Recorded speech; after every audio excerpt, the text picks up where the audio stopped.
जय हिंद जय भारत।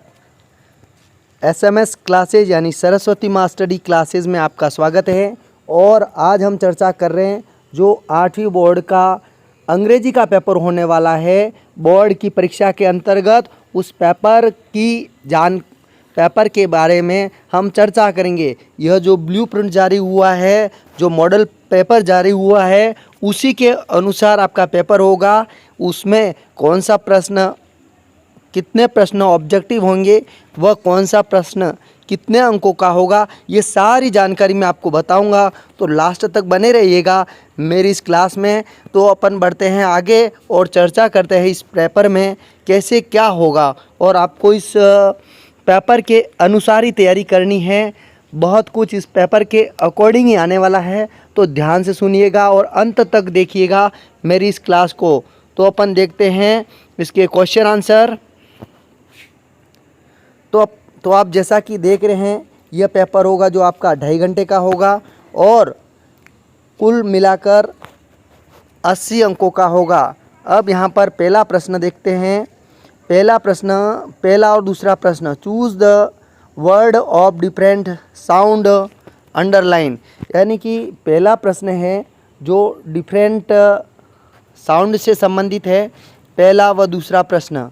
और यह ऑब्जेक्टिव होगा और उसमें डिफरेंट साउंड वाले जो वर्ड है अपने को चूज़ करने हैं। अब उसी तरह तीसरा प्रश्न देखते हैं। Choose the correct plural word of the childs is. यानी कि जो तीसरा प्रश्न आ रहा है वो आपके बहुवचन से संबंधित है, ये भी ऑब्जेक्टिव है। इसके बाद जो चौथा प्रश्न है, choose the correct plural of the word. चौथा प्रश्न भी आपके बहुवचन से संबंधित है।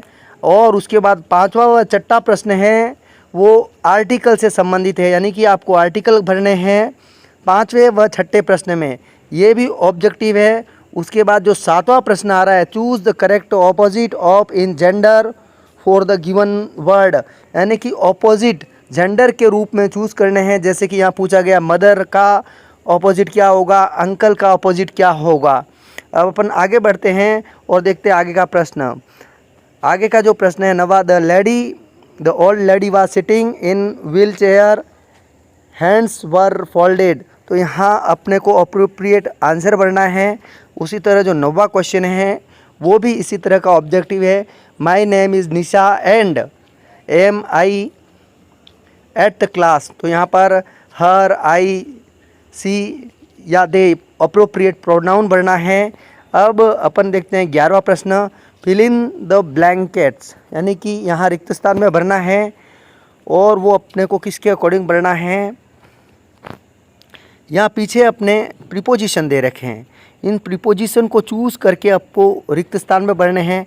तो ये जो प्रश्न है 5 प्रश्न, 11 में कुल 5 प्रश्न हैं और यहाँ पर आपको रिक्त स्थान में भरना है और वो भी यहाँ पीछे से देखकर भरना है। अब अपन देखते हैं 12वां प्रश्न। 12वें प्रश्न में आपको मिसिंग लेटर भरने हैं, यानी कि आपको जो स्पेलिंग दे रखी है उसमें जो वर्ड रह गए हैं वो भरने हैं। और 13वां प्रश्न में आपको ऑपोजिट भरने हैं, वो भी आपके दे रखा है। यानी कि 13वां प्रश्न है वो ऑपोजिट से संबंधित हैं, 3 ऑपोजिट पूछे गए हैं, उनका आपको भरना है। अब चौथा प्रश्न, rearrange the word to make a meaningful sentence. यानी कि जो आपका यहाँ पर सेंटेंस दे रखा है वो बिखरा हुआ है, तो इसको रीअरेंज करना है, आगे पीछे सेट करके इसको सही से वापस लिखना है। तो 2 प्रश्न इस टाइप के हैं और जो आपका पेपर होगा उसके लिए अलग से कॉपी नहीं आएगी। साथ ही जो आपके उत्तर लिखने हैं, तो जो पेपर पुस्तिका होगी उसमें ही खाली स्थान दे रखा होगा, वहाँ आपको उत्तर लिखने हैं।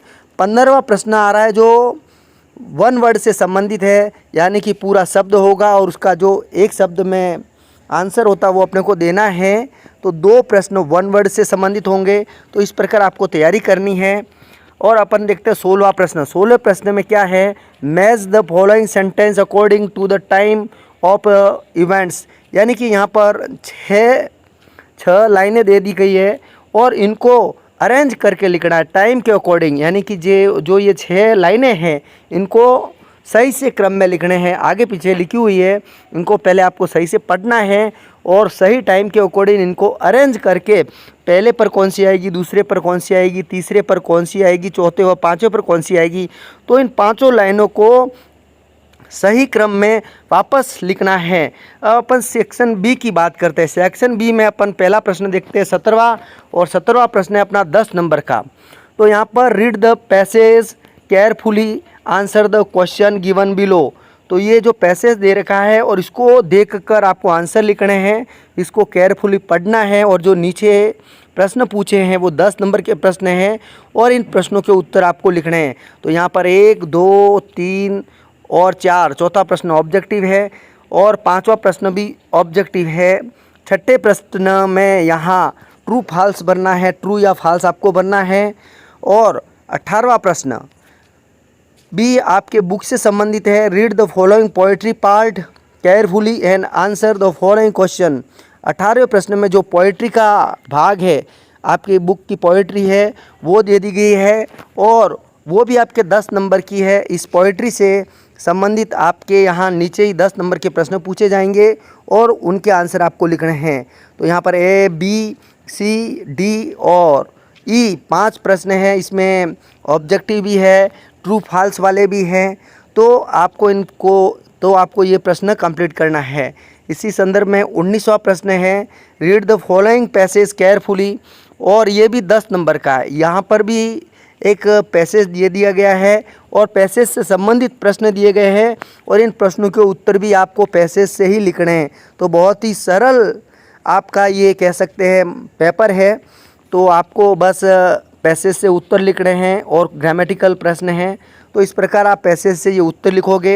यहाँ आपके ऑब्जेक्टिव प्रश्न भी है और ट्रू व फॉल्स वाले भी प्रश्न हैं। हर पेपर में से ट्रू व फॉल्स के भी प्रश्न भी है। अब अपन देखते हैं सेक्शन सी। सेक्शन सी अति महत्वपूर्ण है। सेक्शन सी में है अपन पहला प्रश्न देखते हैं। पहला प्रश्न है you are Raj reading in government senior secondary school Jaipur, you are suffering from fever and unable to go to school, write application to your principal. एक एप्लीकेशन है और वो भी 10 नंबर की है।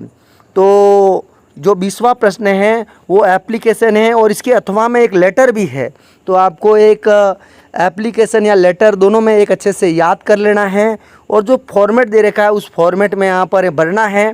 तो 20वां का पहला है एप्लीकेशन और इसके और में एक लेटर दे दिया गया है। तो आपको एप्लीकेशन या फिर लेटर दोनों में से एक करना होगा। तो आप उसी के अकॉर्डिंग तैयारी करें, या तो लेटर को अच्छे से तैयार करें या फिर एप्लीकेशन को अच्छे से तैयार करें। जैसा कि अपन देख रहे हैं image, you are Neha, you got a birthday gift from your friends Lakhani, write a letter to your friend to give thank for the gift, यानी कि अपने को धन्यवाद देना है। तो इस संदर्भ में लेटर है। तो ये 20वां प्रश्न 2 यहाँ पर दिए हैं और दोनों अथवा में तो आपको लेटर या एप्लीकेशन दोनों में से एक करना है और उसको भी आपको यहाँ पर फॉर्मेट में पूरा करना है। अब अपन देखते हैं 21वां प्रश्न, वो जो कि अंतिम प्रश्न है, वो भी अपन यहाँ पर देख रहे हैं 10 नंबर का है। तो यहाँ पर जो पहला प्रश्न है 21वां का, वो स्टोरी दे दी गई है, आउटलाइन दे दी गई है और आपको ये स्टोरी पूरी करनी है। और इसके अथवा में देखें अपन एक पैराग्राफ दिया गया है जो कि यहाँ पर माय स्कूल है।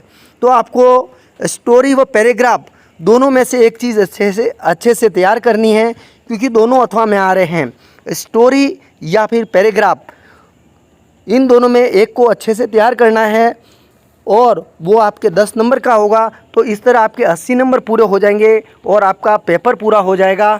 तो इस तरह आपका जो पेपर है आपको ध्यान से करना है। इसमें आने वाले सभी प्रश्न बता दिए गए हैं मेरे द्वारा, और कौन सा प्रश्न कितने अंक का होगा और किस नंबर पर किस टाइप का प्रश्न पूछा जाएगा।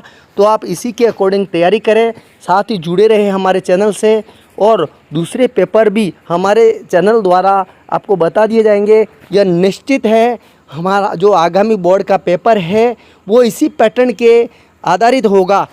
तो मुझे विश्वास है आपने पेपर को अच्छे से देखा होगा। अगर कहीं आपको नहीं समझ में आया है तो आप फिर से एक बार देख लीजिए इस मॉडल पेपर को, आपको अच्छे से समझ में आ जाएगा कहाँ किस टाइप का प्रश्न है, इसी के अकॉर्डिंग आप तैयारी करें।